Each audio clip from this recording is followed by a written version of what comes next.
My name is Stella, and this is how I broke Navy protocol to save a family in the storm. I had no idea who the father really was. Became the turning point of my life. The Admiral's hand slammed down on his desk so hard that his coffee mug jumped. Lieutenant Commander Hayes, do you understand what you've done? You've violated direct orders, endangered your crew, and compromised a classified operation. Give me one reason why I shouldn't have you court-martialed right now. I stood at attention in his office, salt still dried on my uniform, my body aching from 18 hours of rescue operations. Through the window behind him, I could see the gray Atlantic churning against the Norfolk base. My career, 12 years of service, 2 deployments, a spotless record, was about to be destroyed. And the worst part? I'd do it all again. Have you ever made a choice that cost you everything, only to discover later it saved you from something far worse? Let me back up. 3 weeks earlier, I was standing on the bridge of the USS Hawthorne, a guided missile destroyer running night training exercises 70 miles off the Virginia coast. I'd worked my entire adult life to earn that position. My father had been Navy, my grandfather too. I grew up in a small apartment in San Diego, falling asleep to the sound of foghorns, dreaming of the day I'd command my own vessel. The Navy had given me everything: purpose, identity, a family when my own had fallen apart after Dad died. My mother remarried a man who saw me as a reminder of someone else, and I'd left for Annapolis at 18 and never really looked back. The service became my home, structure, honor, chain of command. These weren't just words to me. They were the pillars holding up my entire world. That night, we were running dark, all non-essential lights off, radio silence except for encrypted military channels. It was part of a larger NATO exercise, tracking a suspected Russian submarine that had been prowling our coastal waters. Commander Paul Hendricks, my CO, had made it crystal clear: no deviations, no communications outside the task force, complete operational security. "We're not out here to play Coast Guard," he'd said during the briefing, his eyes settling on me a beat too long. "We have one mission. Everything else is noise." I should mention that Hendricks and I had history, not romantic, God no, but professional friction that had been building for months. He was old guard, the kind of officer who believed women in combat roles were a social experiment that would eventually fail. He'd never said it directly to my face, but I'd heard the comments, seen the assignments I was passed over for, felt the weight of his disapproval in every interaction. Still, I'd kept my head down, done my job with twice the precision of anyone else, determined to prove myself through excellence alone. The storm rolled in fast. Hurricane Ida had been downgraded to a tropical depression, but she still had teeth. By 2200 hours, we were taking 15-foot swells and the wind was screaming. I was doing rounds on the weather deck when I heard it. A distress call bleeding through on the civilian emergency frequency. "Mayday, Mayday, this is the vessel Sarah Jane, 32-foot sailboat. We are taking on water. GPS shows us at..." Static swallowed the coordinates. Then a child's scream cut through the interference, followed by a woman's voice, desperate and breaking. "Please, someone, we have children. The bilge pump is failing. We're..." The signal died. I stood there in the wind and spray, my hand frozen on the railing. By the book, I should report it up the chain and continue mission. We were in the middle of something important: national security, strategic deterrence, all the big words that justify hard choices. But I kept hearing that child scream. It reminded me of my little sister crying the night Mom told us Dad's ship wasn't coming back. I went to Hendricks immediately, found him in his quarters reviewing intel reports. I knocked, entered when he barked permission, and laid it out straight. "Sir, civilian distress call, family with children, approximately 20 miles southeast of our current position." He didn't even look up from his screen. "We're in the middle of an operation, Lieutenant Commander." "Sir, they're in immediate danger. That storm is only getting worse. We're the closest vessel." "Then the Coast Guard can handle it." His voice was flat, dismissive. "We maintain course and mission. That's final." Commander, the Coast Guard is stretched thin with multiple rescues from Ida. Response time could be over an hour. These people might not have an hour. Now he looked at me, and I saw something in his eyes that made my stomach drop. Not just disagreement, satisfaction. Like he'd been waiting for me to step out of line, and here I was, gift-wrapped. Hayes, you're a decent officer when you follow orders. But you have this problem. You think you know better. You think your feelings matter more than operational security. They don't. We stay on mission. Are we clear? Every instinct in my body screamed at me to push back, but years of discipline held me in check. Crystal clear, sir. I left his quarters and stood in the passageway, listening to the storm howl outside the steel hull. The ship rolled beneath my feet. I thought about that family out there in the dark, water rising, watching their children's faces, and knowing they were going to die. I thought about my father, who'd spent his whole career saving lives. I thought about why I joined the Navy in the first place, not to track submarines, but to stand between danger and those who couldn't protect themselves. I made my decision in about 3 seconds. I went back to the bridge and quietly pulled aside Lieutenant Marcus Chen, my most trusted officer, and the only person on that ship who understood how I thought. Marcus, I need you to listen very carefully. In about 2 minutes, I'm going to do something that will probably end my career. I need you to not be part of it. I need you to be able to say truthfully that you had no idea what I was planning. His eyes went wide. Stella, what are you? Trust me. And when this is over, no matter what happens, you did nothing wrong. Clear? He studied my face for a long moment, then nodded slowly.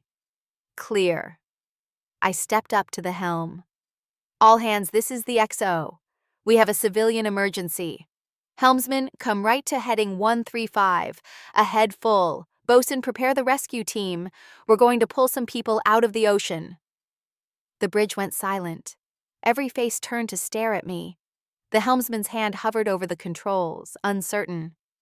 Ma'am, the commander said. I'm aware of what the commander said. I'm giving you a direct order. Execute it now. The ship turned into the storm. Hendricks appeared on the bridge 4 minutes later, his face purple with rage. What the hell do you think you're doing? Sir, I am conducting a rescue operation for civilians in immediate life-threatening danger. I take full responsibility for this decision. You're goddamn right you do.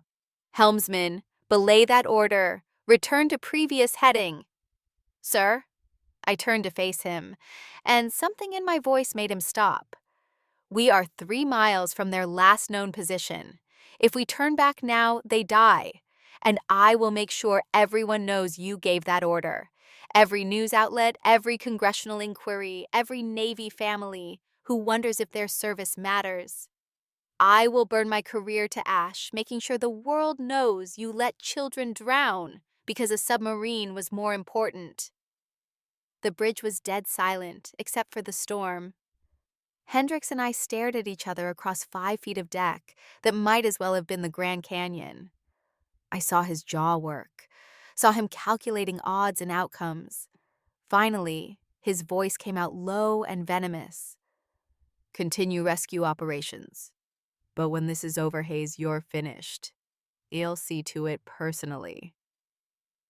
We found them 20 minutes later, a small sailboat wallowing in the troughs, listing hard to starboard. One person bailing frantically, while another held 2 children wrapped in life jackets. Getting alongside in those seas was like trying to park a car in an earthquake, but my crew was magnificent. We got lines across, brought the rescue basket down, hauled up the children first. A boy maybe 6 and a girl no more than 4, both sobbing and hypothermic. Then the mother, a woman about my age with terror and gratitude warring in her eyes. She grabbed my hand as we pulled her aboard. Thank you. God, thank you. I thought we were dead. The father came up last. He was older, maybe 50, wearing an Annapolis ring that caught the deck lights. When I saw his face, my entire world lurched sideways. Vice Admiral James Carrington, commander of Naval Surface Forces Atlantic, one of the most powerful men in the Navy, and apparently the man who'd taken his family out for a late-season sail that had nearly killed them all. His eyes met mine, and I saw recognition flicker. He knew who I was, or at least my name and rank from my uniform. But there was something else there, too. Shame, fear, and a desperate, pleading gratitude that transcended rank and protocol. I got them below deck, into dry clothes, hot coffee, and medical attention. The kids were going to be fine. The mother had a badly sprained wrist. The Admiral had a gash on his forehead from being thrown against the mast. While the corpsman patched him up, I stood in the passageway outside, my hands shaking with adrenaline crash, waiting for Hendricks to find me. He did, about 30 minutes later. "Hayes, my quarters, now!" I followed him like a prisoner to execution. He shut the door and turned on me with barely controlled fury. "Do you have any idea who that is?" "Yes, sir." "And does that make you feel clever? Think you've got some kind of leverage now?" "Sir, I didn't know it was him until we pulled him aboard. I would have done the same thing if it was a homeless fisherman and his family." "That's exactly your problem, Hayes. You can't see the bigger picture. That exercise we just compromised, it was critically important. We were tracking a hostile asset in our waters, and now our position and capabilities are exposed because you decided to play hero for some weekend sailor who should have known better than to be out there. They would have died, Commander. And that would have been tragic, but it wouldn't have compromised national security. Do you understand the difference?" I looked at him for a long moment, this man who'd made my professional life hell for months, and suddenly I saw him clearly. He wasn't angry because I'd broken protocol. He was angry because I'd been right, and he'd been wrong, and now someone important had witnessed it. "Permission to speak freely, sir?" "Why start asking now? I don't think you give a damn about national security in this moment. I think you're terrified that the Admiral is going to remember you wanted to leave him and his family to die." His face went white, then red. "Get out. Consider yourself confined to quarters until we make port. I'm bringing formal charges." I left. Didn't argue. What was there to say? I'd known the cost going in. The next 3 days were surreal. I stayed in my cabin while the ship completed the exercise and turned for home. Marcus brought me meals and whispered updates. Hendricks had filed paperwork for a court-martial, disobeying direct orders, compromising operational security, conduct unbecoming. The book thrown at me with enough force to break bones. But here's what I didn't know was happening above my head. Admiral Carrington had spent those 3 days in the guest quarters, recovering and thinking. His wife told him how close they'd come, how long they'd been in the water before our lights appeared like angels through the storm. His children had nightmares, woke up crying, asking for the lady on the big ship who saved us. And the Admiral, whatever his faults, was a father first. When we docked at Norfolk, I was escorted directly to the Admiral's office, not the base commander's, but Admiral Carrington himself. My heart was hammering. This was it. The end of everything. I walked in, stood at attention. He was behind his desk, his forehead still bandaged, his Annapolis ring, the one I'd seen on his finger as we pulled him from death, resting next to a stack of papers. "At ease, Lieutenant Commander Hayes." His voice was quiet, measured. "I've read Commander Hendricks's report. Very thorough, very damning." "Yes, sir." "I've also read the statements from your crew and the radio logs, and had a very long conversation with my wife about what it feels like to watch your children prepare to drown." He paused. "Do you know what she told me?" "No, sir." "She said the moment she saw your ship turn toward us, she knew we were saved. Not hoped, knew. Because whoever was commanding that vessel had decided that we mattered more than whatever orders they were following. She said that's what the Navy is supposed to be. People who run toward danger to protect those who can't protect themselves." My throat was tight. I didn't trust myself to speak. "Commander Hendricks is a good officer in many ways," the Admiral continued. "By the book, disciplined, but he's forgotten something important. The book exists to serve the mission, and the mission is to preserve life and protect the innocent, not the other way around. He picked up the stack of papers. I recognized Hendrix's formal charges. Then he tore them in half. I'm not going to let you be court-martialed for saving my family, Lieutenant Commander. In fact, I'm recommending you for a commendation for extraordinary seamanship and moral courage under pressure. Commander Hendrix will be reassigned to a shore billet, where his talents for administration will be better utilized. And you, he smiled slightly, you're going to keep making the hard right choices over the easy wrong ones. That's an order. I could barely process what was happening. Sir, thank you, sir. Don't thank me. You did something I'm going to remember for the rest of my life. You gave my children a future, my wife her health. You gave me a chance to be a better officer by watching you be a great one. He stood, came around the desk, and extended his hand. Thank you, Lieutenant Commander Hayes, from a grateful father. I shook his hand, managed to salute, and somehow made it out of his office before my knees gave out. But that's not where the story ends. That would be too simple, too neat, because life isn't a movie, and victories have complications. Over the next several months, I learned that Admiral Carrington's gratitude came with consequences I hadn't anticipated. Word spread through the fleet about what had happened. I became that officer, the one who defied orders to make a rescue. To some, I was a hero. To others, I was a dangerous maverick who couldn't be trusted to follow the chain of command. Hendrix, reassigned but not silenced, made sure his version of events circulated through certain circles. The narrative became more complex. Was I really a hero, or was I an officer who got lucky? What if the people in the water hadn't been an admiral's family? What if they'd been Russian sailors from that submarine, trying to lure us into exposing our position? Where exactly was the line between moral courage and dangerous impulsiveness? I won't lie, it hurt. I'd spent my entire career trying to prove I belonged, and now I was controversial. Some of my peers avoided me. Others sought me out specifically because I'd bucked the system. I didn't want to be either kind of symbol. The commendation came through. Admiral Carrington made good on his word. But with it came a transfer. Not a punishment, officially, just a better fit for my skill set. I was assigned to Naval Station Everett in Washington as executive officer on a smaller vessel, farther from the center of power, a quieter career track. Part of me was relieved. Part of me felt like I'd been proven right and punished anyway. I spent a year in Everett, doing my job with the same precision I'd always brought. But something had changed inside me. I'd seen behind the curtain. I understood now that the Navy I'd idealized, the institution of honor and service, was also an institution of politics and perception. Doing the right thing mattered, but so did who was watching and how it affected the org chart.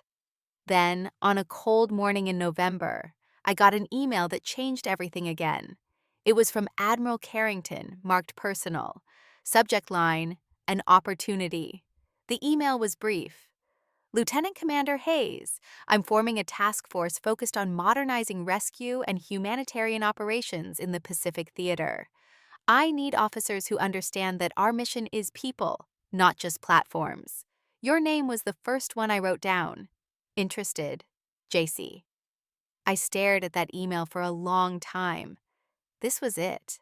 A chance to be part of something that aligned with why I joined in the first place. But it was also a chance to be forever known as Admiral Carrington's project, the officer he'd elevated out of personal gratitude rather than merit. I thought about Hendrix and his contempt for anyone who didn't follow his narrow definition of service. I thought about my father, who told me before his last deployment that the uniform only mattered if you remembered who you wore it for. I thought about that little girl being lifted from the sailboat in the storm, her terrified face, the weight of her life in the rescue basket. I wrote back 2 words. Yes, sir. The transfer happened quickly. Within a month, I was in Pearl Harbor, part of a small team reporting directly to Carrington's office. The work was challenging, Coordinating with Coast Guard, working with international partners, developing rapid response protocols for everything from natural disasters to maritime accidents. It was everything I'd wanted without knowing I wanted it. But here's what I learned in that role. What made everything finally make sense. The night I disobeyed Hendrix wasn't just about saving one family.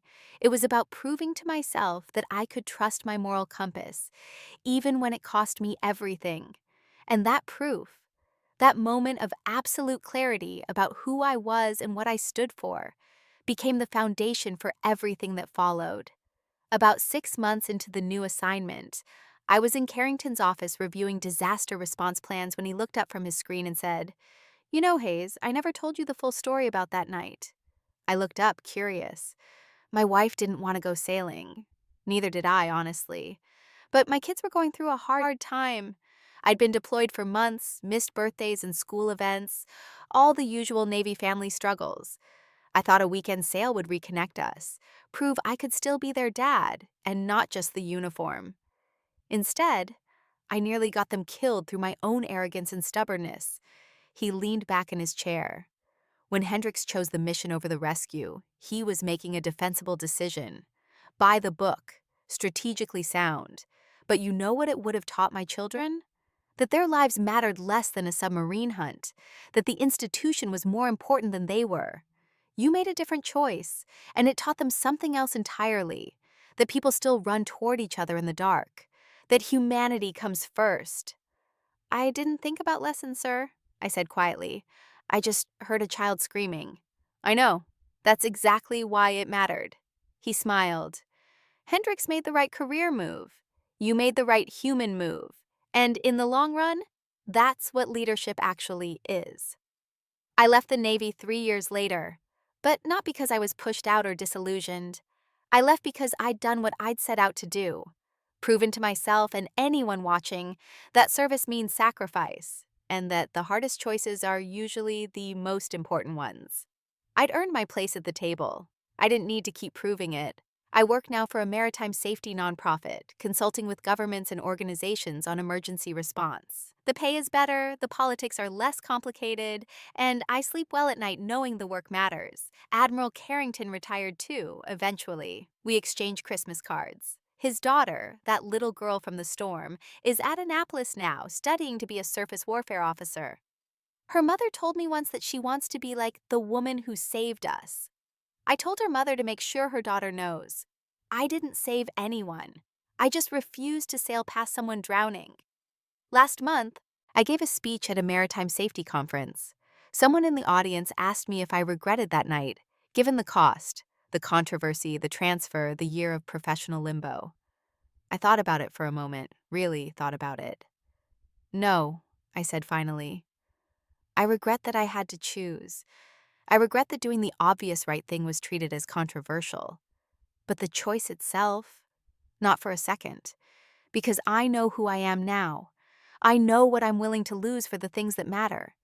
And that's worth more than any promotion or commendation or smooth career path. Standing here now, years later, I understand something I couldn't have seen in the moment. That storm didn't just test my seamanship or my courage. It tested whether I would be the person I believed I was, or whether I would fold when the cost got too high. And every day since, I've been able to look myself in the mirror and know the answer. The Admiral once told me that leadership isn't about the easy calls. Anyone can do the right thing when it costs nothing. Leadership is about the 2 a.m. decisions, when you're alone and exhausted and every regulation says to turn away, but your conscience says to turn toward. Those are the moments that define not just your career, but your character. Because at the end of the day, rank and ribbons and fitness reports all fade into history. But somewhere in Virginia, there's a family sitting around a table, celebrating holidays and watching children grow, who exist because someone heard them screaming in the dark and decided they mattered more than orders. And that, I've learned, is what justice really looks like.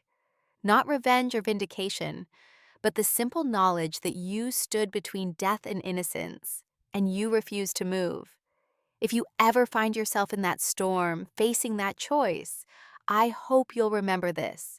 The book can be rewritten, orders can be challenged, careers can be rebuilt, but you only get one chance to be the person who runs toward the screaming instead of away from it. Choose to be that person every single time, because sometimes breaking the rules is the only way to keep the promise.